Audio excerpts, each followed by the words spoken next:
اب ممبر پر بیٹھنے سے پہلے ہی مجھے رسالے موصول ہوئے، وہ لوگ جو جب شکنجہ ان کے گلے میں کسا جاتا اور حقائق چھوڑو جی یہ بات سے کیا لینا، نہیں آپ لوگ ون وے ٹریفک چلانا چاہتے ہیں، ایک رٹی رٹائی کہانی رسالے چھاپتے ہیں، کربلا کی کہانی ابو جعفر محمد باقر کی زبانی، یہ ہر حدیث کے پاس ہے، چھاپتے ہیں، اور وہ شخص جو مفسر قرآن ہے اس دور میں کہلاتا ہے، اور سعودی حکومت اس کا قرآن چھاپتی ہے، حسن البیان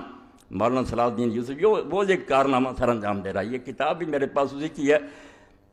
امام محمد باقر پر تہمت لگا کر کہ امام حسین کا پوتا اپنی زبانی بیان کرتا ہے، سارا واقعہ پیش کرتے، اور یہ صلاح الدین یوسف صاحب کا ہی میں گناہ نہیں سمجھتا، پچھلوں نے بھی یہ بہت بڑا جرم کیا کہ امام محمد ابن جریر الطبری نے اپنی تاریخ میں یہ پورا قصہ لکھا، حافظ ابن حجر رحمۃ اللہ علیہ نے تہذیب التہذیب میں اس کو نقل کیا، اور اپنی کتاب صحابہ میں اس کو درج کیا۔ اب ایک شخص کہتا ہے جب امام محمد باقر جو زین العابدین کے بیٹے وہ سنا رہا ہے کہ حسین رضی اللہ عنہ کو بہت لوگوں نے روکا مگر وہ بعد نہیں آئے، راستے میں جب ان کو پتہ چلا کہ مسلم ابن عقیل شہید کر دیے گئے ہیں تو انہوں نے لوٹنے کا ارادہ کیا، چچا زاد بھائیوں نے ضد کی کہ نہیں ہم تو انتقام لے کے لوٹیں گے، اس لیے امام حسین بھی مجبور ہو گئے کہ تمہارے بغیر تو کوئی مزہ نہیں زندگی کا، ان کی ضد کی وجہ سے آگے چلنا پڑا، اور بعد میں جا کر وہاں منت سماجت کرتے رہا کہ 3 شرطیں مجھے یزید کے پاس بھیج دو، بھائی میں اس کے ہاتھ میں ہاتھ رکھ دیتا ہوں۔ یہ کہانی یہ لوگ لکھ کر اور امام محمد باقر کا نام لے کر شائع کرتے ہیں۔ اب ہر شخص کہتا ہے یار جب ان کی پوتے کہہ رہے ہیں تو حقیقت اس جہاد کی کچھ بھی نہیں، یہ کہہ دیں آپ نادانی اور بے وقوفی سے مارے گئے ہیں، ورنہ اس کا کوئی جہاد سے تعلق ہی نہیں، نہ یہ کوئی شہادت ہے، وہ تو جان بچانا چاہتے تھے، کہتے لے چلو مجھے، میں یزید کے ہاتھ میں ہاتھ رکھ دیں۔ یہ سب باتیں آپ پڑھتے بھی ہیں سنتے بھی ہیں، اور تاریخ جو ہے زیادہ سے زیادہ مہربانی کرتی ہے کہ کوفہ کے کچھ لوگ سے بے ایمان اور بددیانت انہوں نے امام حسین رضی اللہ عنہ کو خط لکھے، امام ان کے ورق میں آ گئے، ان کے دھوکے میں آ گئے، بعد میں راز کھلا کہ یہ تو سب مکار اور فریبی ہیں، پھر آپ پچھتاتے رہے۔ نتیجہ کیا نکلا؟ کچھ بھی نہیں کہ امام حسین رضی اللہ عنہ، انہوں نے نتیجہ یہ نکالا پوری کتاب میں رسومات محرم الحرام اور سانح کربلا کہ امام صرف فوت ہوئے ہیں ایک اپنی ناجائز غرور اور گھمنڈ کی وجہ سے کہ سمجھتے تھے میں رسول اللہ کا نواسا ہوں اس لیے بہتر ہوں، یہ نسلی غرور ان کو لے ڈوبا۔ میں یہ کتاب آپ کے سامنے پیش کر رہا ہوں، لے کر پڑھیں، اور یہ ہر مولوی کے پاس ہے، جتنے نا اہل حدیث علماء سب کے پاس یہی ہے، اسی کو رٹے طوطے کی طرح دہراتے رہتے ہیں، کسی کو توفیق نہیں کہ نکال کر دیکھے کہ یہ باتیں کوئی صحیح نہیں ہیں۔ تو امام حسین رضی اللہ عنہ جی کہتے تھے کہ مجھے لے چلو میں بیعت کر لیتا ہوں، مگر دوسری بات جو بے وقوفی کی وہ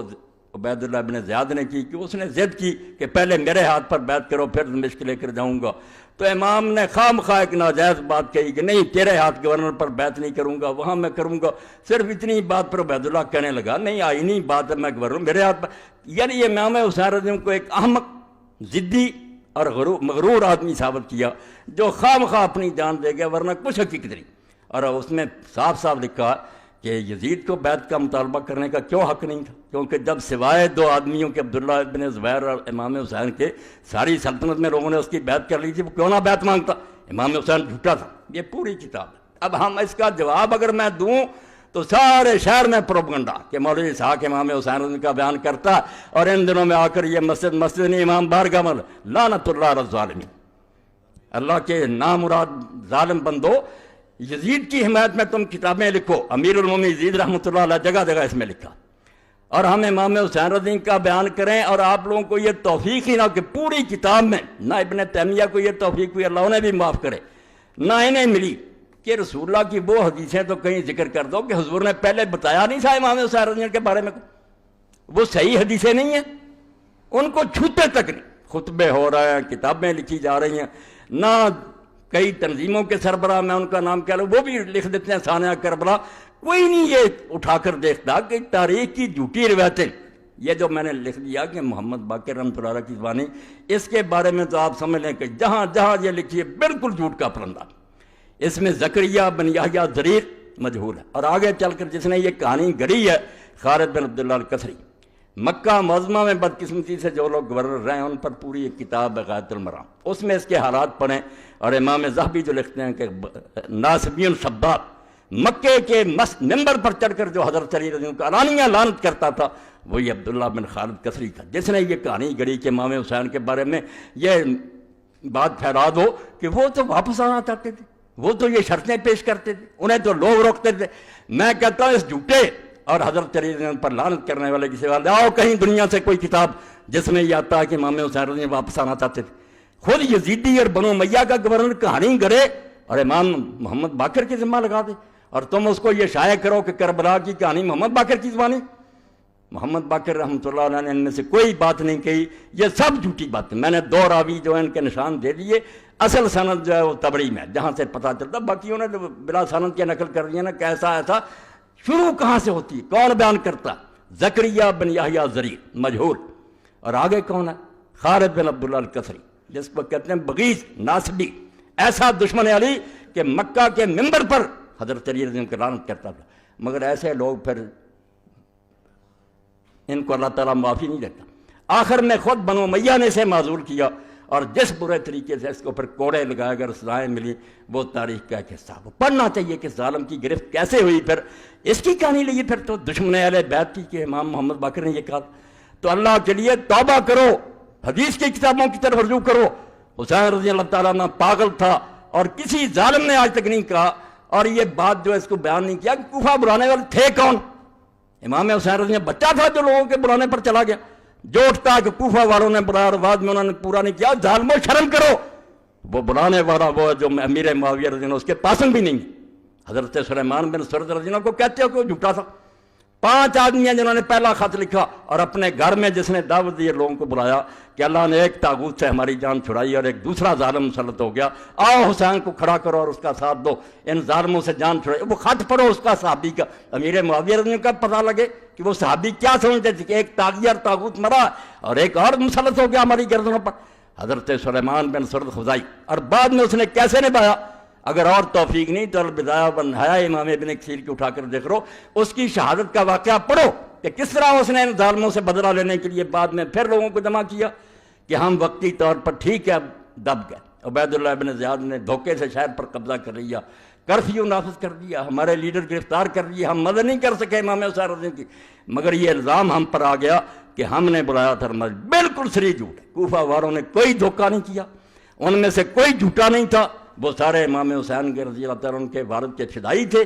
اور حضرت سلیمان ابن سرد رضی اللہ صحابین جلیل نبیذ فاضلہ، جن کی شہادت کے واقعات لکھا اور امام نے لکھا کہ شہید ہو گیا، اللہ ان پر بے شمار رحمتیں کرے، اس کو ظالموں بدنام کرتے کہ جھوٹا تھا اور بڑھا دیا تھا، بدلہ لینے کے لیے اٹھا۔ اس تحریک کو توابون کی تحریک کہتے ہیں۔ 4000 آدمی کربلا میں گئے، امام حسین رضی اللہ کی خبر پر عید کیا کہ یا بدلہ لیں گے ان ظالموں سے یا اپنی جانیں دے دیں گے۔ عبید اللہ زیاد کے ساتھ پھر مار گئے، بیچارے مارے گئے، شہید ہو گئے۔ بعد میں بدلہ جس کی قسمت میں تھا، مختار ابن ابی عبیدہ سکری، اس نے ایک ایک کا صفایا کیا، شمر اور ابن زیاد سارے جتنے اس کے ہاتھ سے مارے گئے۔ مگر یہ حضرت سلیمان ابن سرد اور ان کے ساتھی جتنے بلانے والے تھے یہ عین الوردہ کے مقام پر شہید ہوئے، اپنی جانیں انہوں نے دے دی، اپنا وعدہ نبھا دیا۔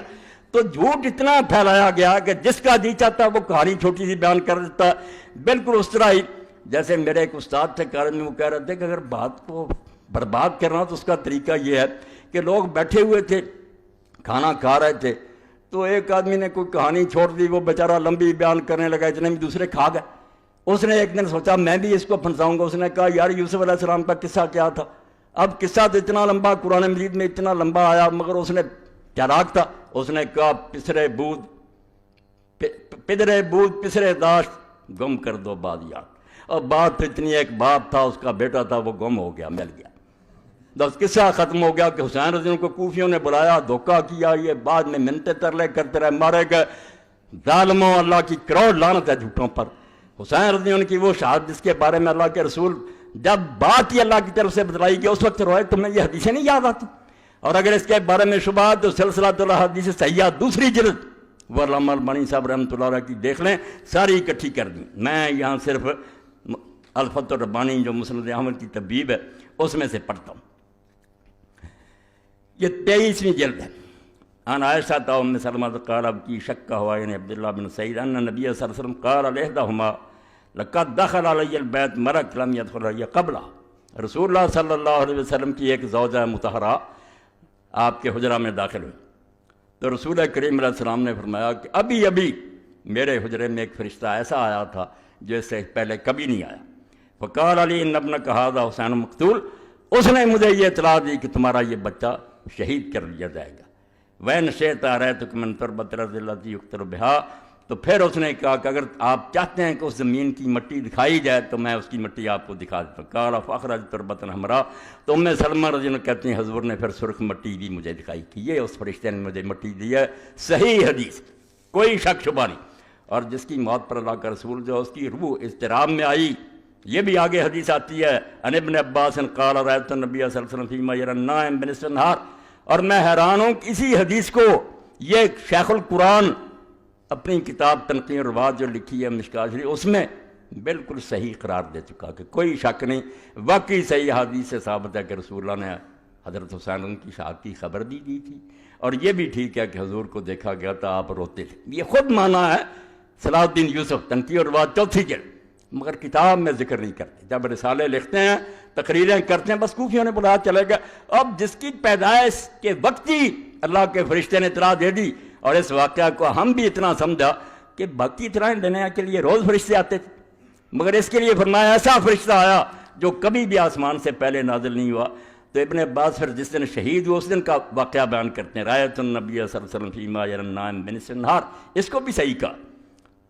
کہ میں نے دوپہر کے وقت اللہ کے رسول اللہ علیہ وسلم کو خواب میں دیکھا، وہو قائم اشس اکبر بیدیہ قارورہ فیہا دم، حضور کھڑے تھے، آپ کے بال بکھرے ہوئے تھے، بدن مبارک پر، داڑھی مبارک پر، سر مبارک پر مٹی پڑی ہوئی تھی،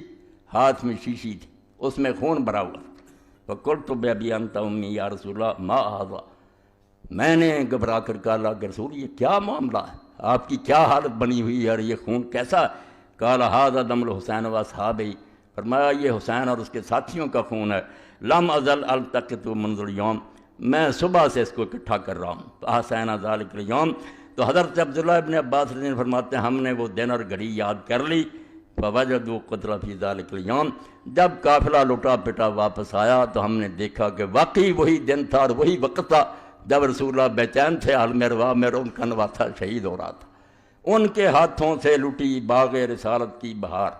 جو نمازوں میں صدا پڑھتے رہے صلی اللہ علیہ وسلم۔